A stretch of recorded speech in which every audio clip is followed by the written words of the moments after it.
So this is the third revision of this deck since 2 a.m. yesterday. And I finally had to they had to pull it out of my clutching hands during one of the breaks, and it's up there. So, hi everyone. Hi, Dharmesh. Hi, Rand. So I'm going to, two quick disclaimers. I work for HubSpot. I'm employee number 0. And it's unclear exactly what I do at HubSpot. So I'm a little bit like Milton from Office Space, where I kind of show up and I do things. I'm not exactly sure whether I get paid or not. And they haven't kicked, I actually don't have a desk most days. But anyway, my normal kind of existence consists of writing code and writing content, which is a weird mix of things. But I don't get up on stages all that much. But let's see. HubSpot's relatively cool. How many people have heard of HubSpot or like just interacted? Awesome. All right, thank you. Very cool team. We're in Boston. To give you a quick update. I'm not going to talk at all about HubSpot. I'll just get this out of the way up front. The company's about 575 people now. We opened a Dublin office earlier this year, which is about 35 of those people, but most of them are in the Boston area. And we love marketing. It's interesting being at MozCon because we have lots of shared values, lots of shared culture. We're in the inbound marketing space, but we're actually very different. So it feels, I was talking to Rand about this at dinner yesterday, it feels a little bit, I have imposter syndrome. It's like I know so little about your world, about like the SEO world, and about the really kind of, despite I'm a developer, which is really weird, right? So you would think I'd be like geeked out, and I was in the early days, but so I feel a little bit imposter-ish, if that's a word. So quick show of hands, how many folks are like working at a startup or thinking about doing a startup but they're willing to confess, or just like startup-y folks, companies less than 20 people, let's say? A lot of you, wow, okay. And how many people are like in agencies, marketing agencies and things like that? All right. And how many of you think these audience surveys are completely useless and not in any statistical basis whatsoever, and they're just basically a self-indulgence of the speaker? Like that's, yeah, a lot of you. That would have been me. All right, so jumping right in, I use the term inbound marketing because I can and because I did happen to co-author a book by the same name, which is not as good as Rand's book, which just came out, and I just have started reading about a third of the way in on inbound marketing. And the reason mine's not quite as good is partly because he had like the benefit of like time, right? Inbound marketing, the first one came out 3 years ago, and he also has the benefit of like being smarter because there's that.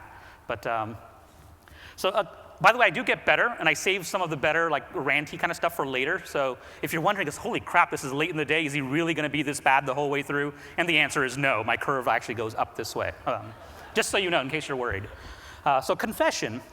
I've been meaning to come to Moz for the last couple of years. I spoke here in 2010, and it was a much smaller audience then. And I haven't made it out since then. And part of the reason is because it's kind of billed as this advanced, at the time, advanced kind of SEO conference. And I'm not a particularly advanced guy, so it kind of felt like this. It's like, well, I don't know. I can talk about startups and funding and all these things, which I do on a regular basis, but you folks are a tougher crowd than what I'm normally used to. But the real reason, and so I was like, you guys know a bunch of stuff. I don't know that stuff. But the real reason is, during that time, since the last time I spoke, I've been working on a new startup. And a weird thing about this is that it actually caused the most challenging startup branding and I'm all about like branding and coming up with names and things like that. The most challenging branding exercise I've ever had in my professional career. So I've been kind of really engrossed in this new startup that I've been working on. So I've been like taking very, very few speaking engagements, have been traveling a lot. And I'm happy to announce that startup launched January 6, 2011.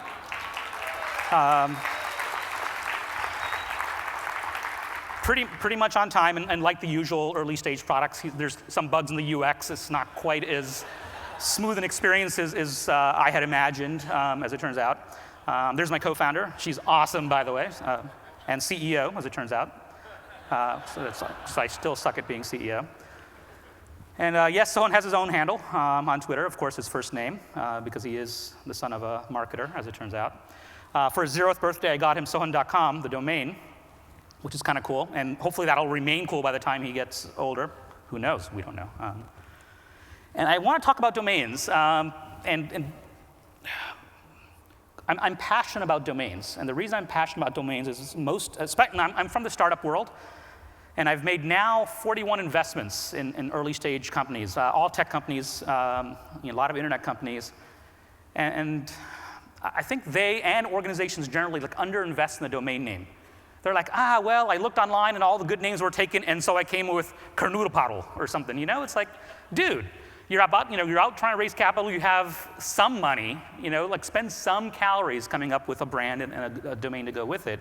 And for some reason, people don't do that and they should. And it's not just about keyword richness, although we're hearing from today that the whole kind of keyword match thing might be coming back again. But even if it weren't, let's say we put that aside, let's say it's going to continue not to matter.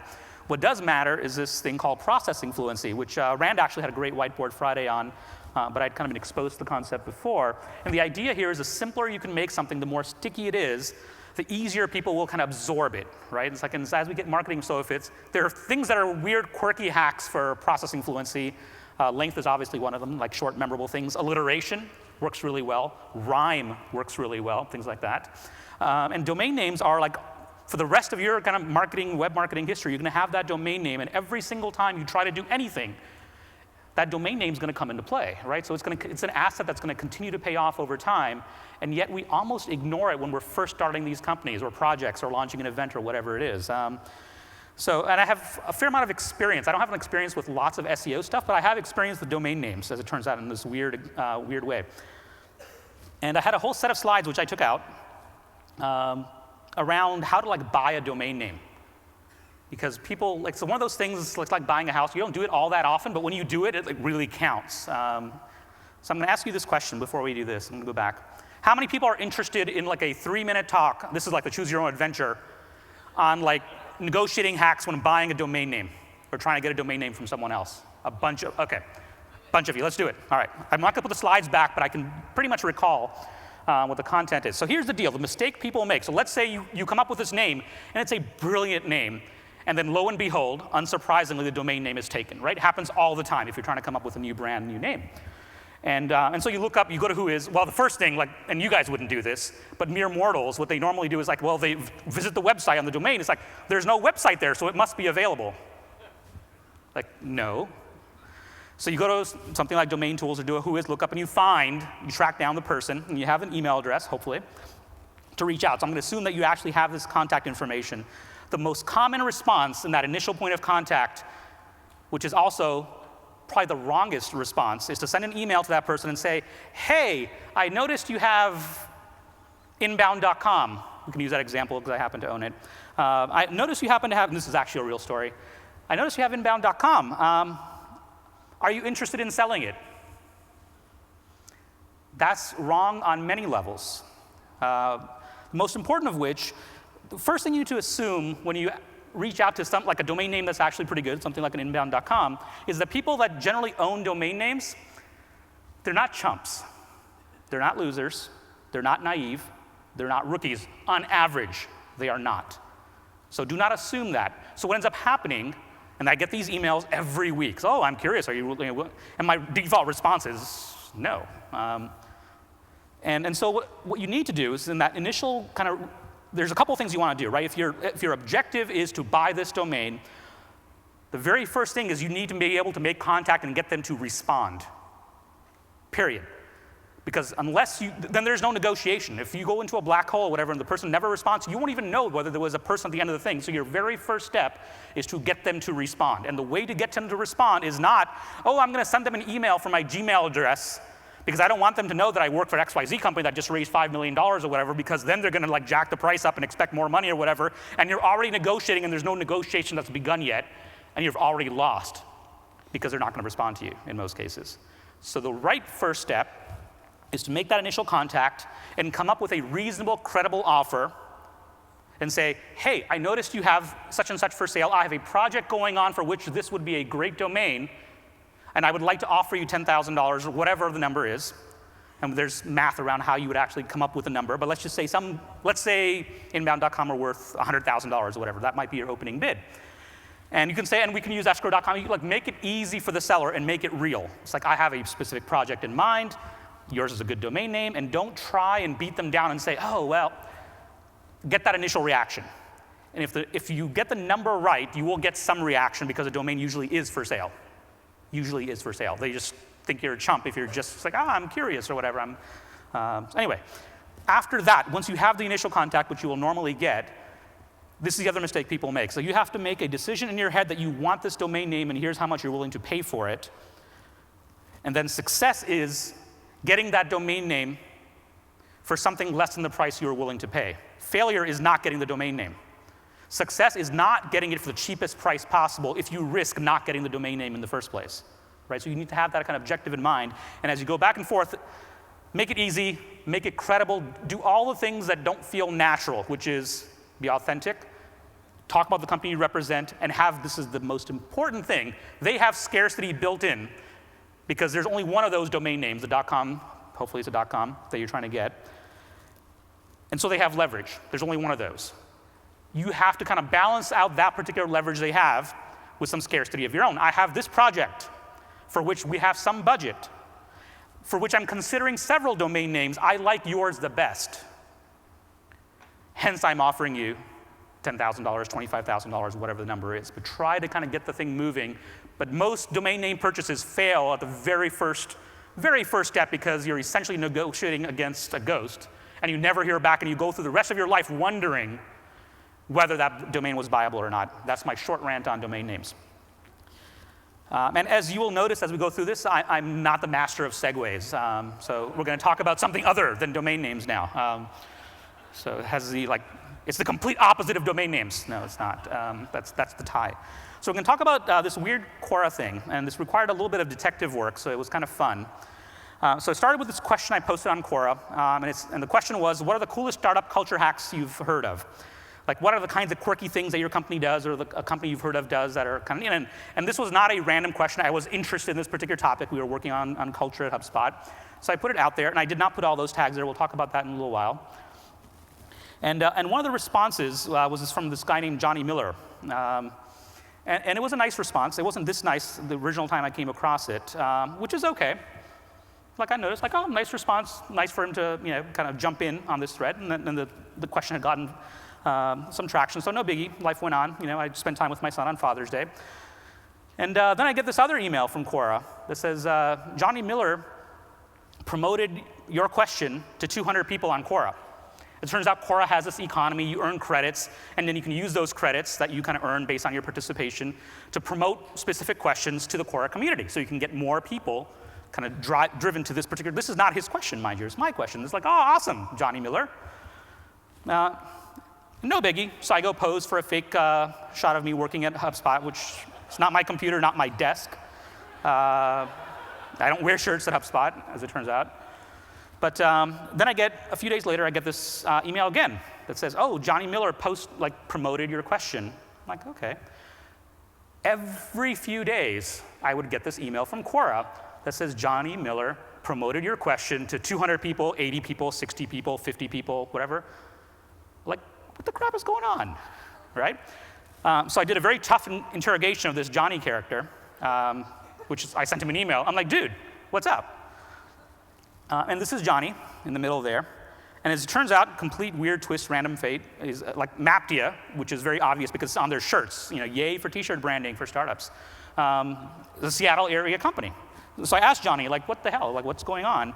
And he told me. He gave me. I had like 3 pages of like stuff that he did. I'm gonna summarize it. What he did was, I came across this question, and I saw that it was getting some traction. It was getting traction from the kinds of people that we wanted or whatever. And then, so we deliberately wrote up what we wanted to be the best response to this question. So he got his designer involved. They did imagery. They did multiple rounds of editing. They treated it like a full-length blog article. It was that degree of rigor because they wanted to make it the best response to this particular question. Now, it didn't stop there. So they were the best response to that particular question. Then they went back and re-tagged the question on a bunch of different tags that I hadn't thought of based on the audience for those tags combined with the relevancy for those tags for the question involved. And it goes on and on for another 2.5 pages of stuff that he did. And the result, I'm going to fast forward here, that question has gotten 162,000 views, which is pretty awesome. What's more awesome is he can go back and look at which people upvoted that particular, and they're like the who's who. There's like people like Rand Fishkin upvoted the thing or whatever, because and the Quora gives you this list or whatever. So this is a nice, simple hack. And the point here, the larger point, is that we're constantly looking for these kind of massively scalable things. Oh, like Twitter has 200 million users now, I shall do Twitter kind of thing. And it's really hard to find leverage, right? So you need to, the real way to get leverage, and leverage is essentially spending disproportionately few calories for large outcome, right? I'm paraphrasing Archimedes, but that's sort of it, essentially. It's a few calories, large outcome. And the way to do that is you can't do the same things everybody else is doing because there's very little arbitrage if everyone already knows and everyone's already doing it, right? So you have to kind of find these new things, which brings me to this kind of first mover of advantage that happens in inbound marketing. And I've experienced this a couple of times. So a few years ago, when I was working on Twitter Grader, which is like kind of this analysis of the Twitter graph and doing grades and ranking and whatever. One of the things I discovered, because I was curious, is like, did the early Twitter users have more followers? The people that joined early, on average, did they have more followers? And actually, back then, you could actually, like, the user IDs assigned by Twitter were essentially sequential, so you can go through and say, oh, here's when, and now we have dates in terms of which dates people have joined and stuff like that. And the answer, and I will summarize, is yes.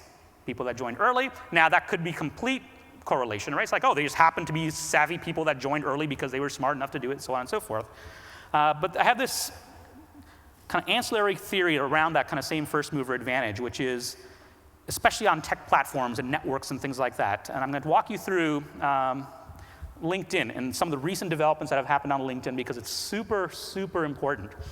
For the first time in the history of LinkedIn, ever, they have 225 million users now. For the first time ever, relatively recently, October of last year, now they support what's known as asymmetric connections, right? So LinkedIn historically has always been, in order for you to forge a connection, in order for that edge to exist in the graph, you connect to someone and they connect back, otherwise that edge does not exist, right? The connection does not exist, nothing happens unless both parties kind of reciprocate that connection.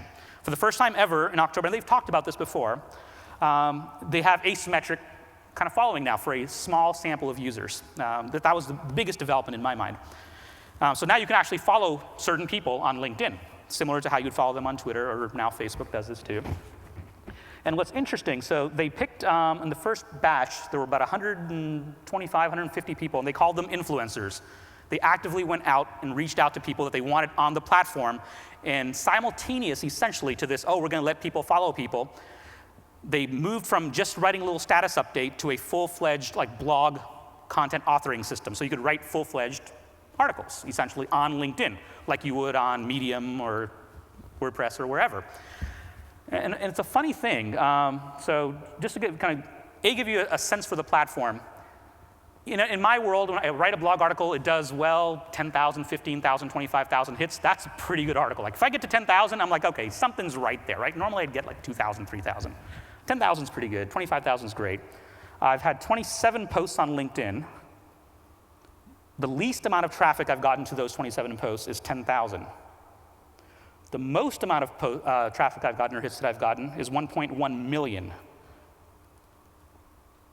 I'm going to pause there for dramatic effect. And I have this theory that was emerging, a couple of things. One is, so I wasn't in the first batch of 150 people chosen, I was in the next batch of 150-ish people. And I'm looking at all the, because I'm a competitive dude, I'm like looking at all the 150 people, I'm like, wow, they have a lot of followers, how do they get that, and like what happens? And so I do what I do, which is I wrote a script to figure out, as for every person on LinkedIn, track how many posts they're doing, what's the overall traffic for those posts, how's that trending over time, how's their follower graph going for all now 400 people every single day. I have the script that runs, and I've got this little database, I can do queries and stuff like that. And you see the same kind of phenomenon. So my theory now, I can't completely substantiate it, is that when new platforms start, the platforms give visibility to the people that are there on the platform in the early days. So when LinkedIn sent that first email, I was like, oh, we've got this thing called the LinkedIn Today program where you have content from people that have contributed to LinkedIn, and millions of people got that email. Those people got followed. And the weird, depressing sort of thing is even people that didn't write that much got a bunch of followers simply because they were the early adopters and they kind of helped the platform get going. And it's really hard to catch up. I've been trying. Really hard to catch up. Closing out on the LinkedIn story, and then we're going to fast forward a little bit. I've been tracking click-through rates on LinkedIn because I've been following Rand's posts on Google+, and how the Google+ click-through rate is so much higher than Twitter. LinkedIn is about the same higher-ishness. So I have two examples here, and I've gone through all of my particular data, but like the last two articles posted through the HubSpot software. The LinkedIn, like same time, same content, same everything. The LinkedIn won 455 clicks, Twitter won 63, 877 versus 222. I've got about 12 of these, and all of them are roughly the same, about a 3 to 4x difference. So it's a better body of followers, essentially, is the message there. So the reason I'm telling you this is not to brag. The reason I'm telling you this is that rumor has it that they're going to open up both the blogging platform and the asymmetric following thing sometime soon. And my advice is, when that sometime soon happens, don't wait around for people to figure out whether it actually works or not. At least try it, get in, and do something. Because especially if, like in the B2B space and things like that, it seems to work. I'm going to quick through this relatively quickly. It's a little SlideShare story. Anyone know these two guys or the company? That's Buffer. That's Leo and Joel from Buffer app. Essentially, their names were brought up. They did an interesting thing. They posted a SlideShare deck. I'm going to fast forward. They got 60,000 hits on their own.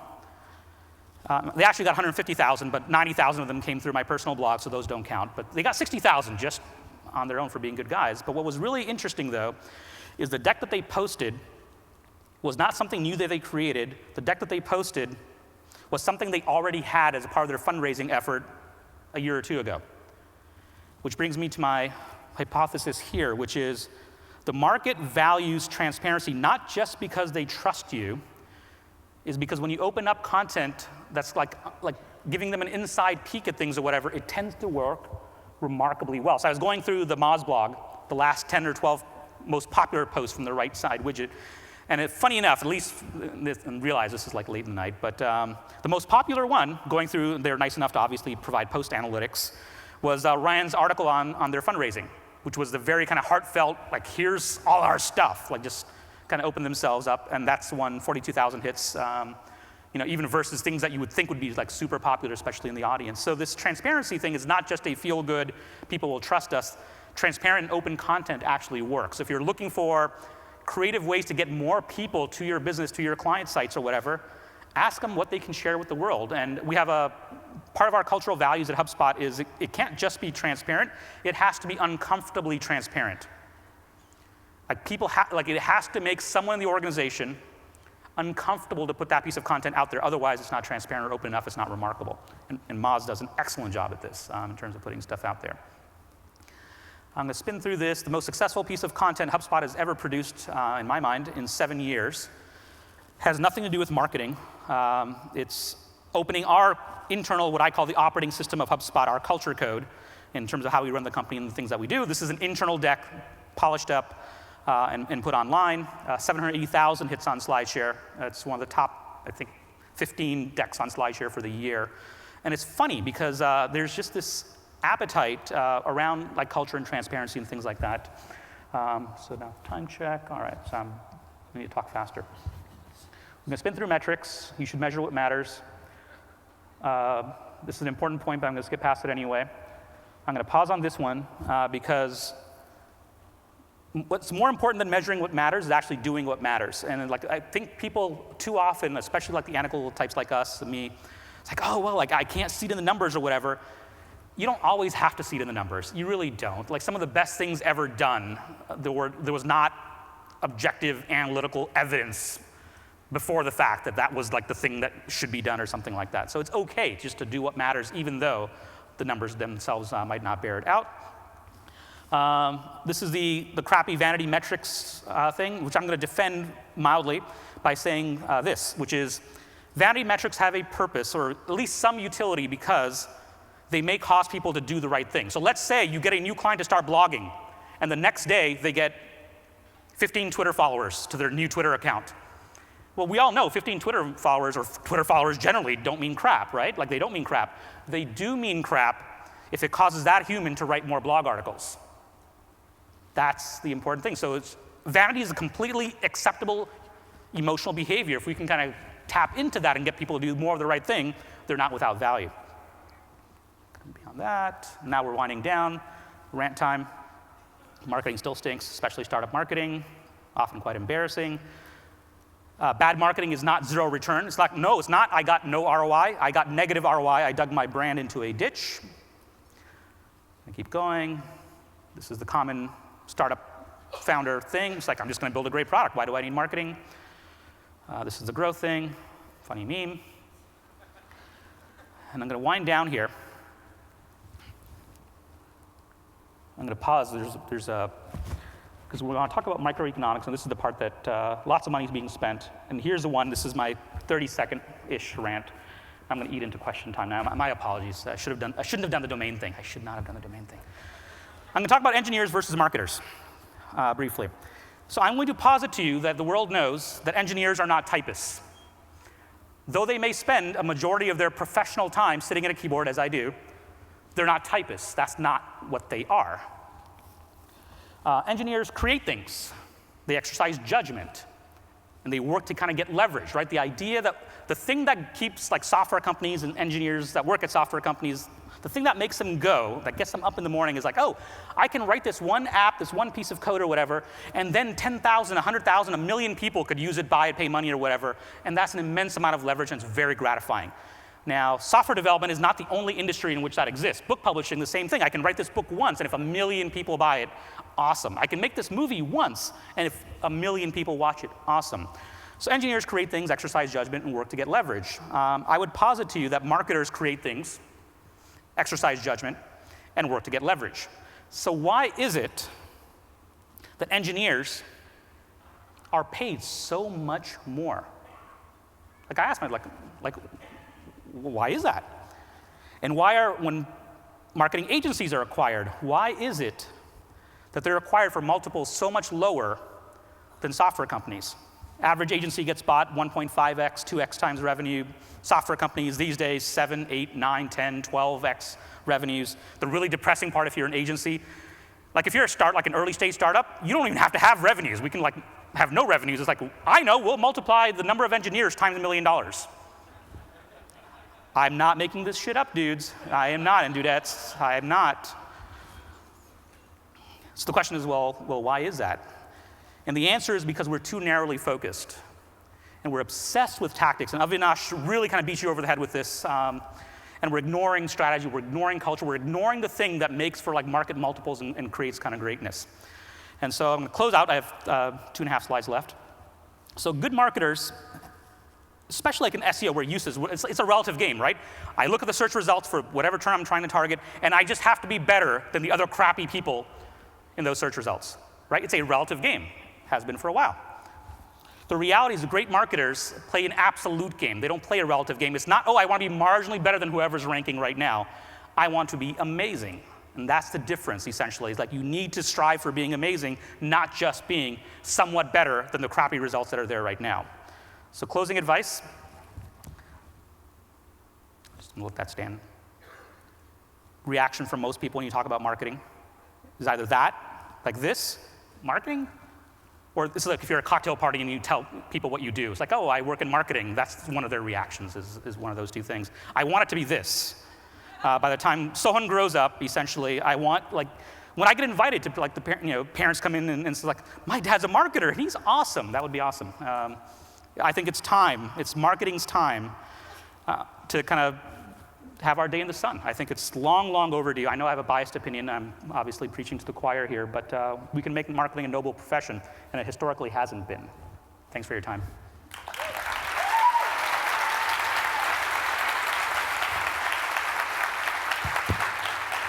I will not be offended if I need to be drugged. No, you're not. Yeah, okay. I don't want to ask you any questions. I just want to listen to you talk for about anything. Thank you. What do you You're got? very kind. One question I will ask you. In your personal life, in your past 15, 20, 25 years, what's been the hardest habit for you to learn as a successful marketer? Well, I'm not a successful marketer, but the best habit I've learned now is saying no. Like my default position, new project, new idea, shiny new object, no. Because it's like when you say yes, you're essentially saying no to something else, and people have this default, like, well, if I say no to this project or this person or whatever, it's like they're gonna think it's insulting, and it's like, oh, and I'm a positive guy, and I'm a nice guy, I wanna contribute or whatever, but saying no is a really good habit to get good at, essentially. Danny Dover. So you mentioned that you write code and that you write content. Can you give us any tips for doing a better job at either of them? Because you're quite accomplished at both. Do a lot of it. It's going to sound trite, but on the writing code part, I think the thing people get tripped up on too much is it doesn't have to scale. It doesn't have to be architecturally sound. It doesn't have to use AngularJS or whatever, whatever the latest technologies are. You are not out to impress your peers. You're not out to impress other developers in the company or other developer friends that you have. You are out to impress users and customers. And they don't care what you used to build it. In the early days, they don't care that it's not built on this infinitely scalable, EC2-oriented horizontal scaling. It's going to really scale, scale, scale.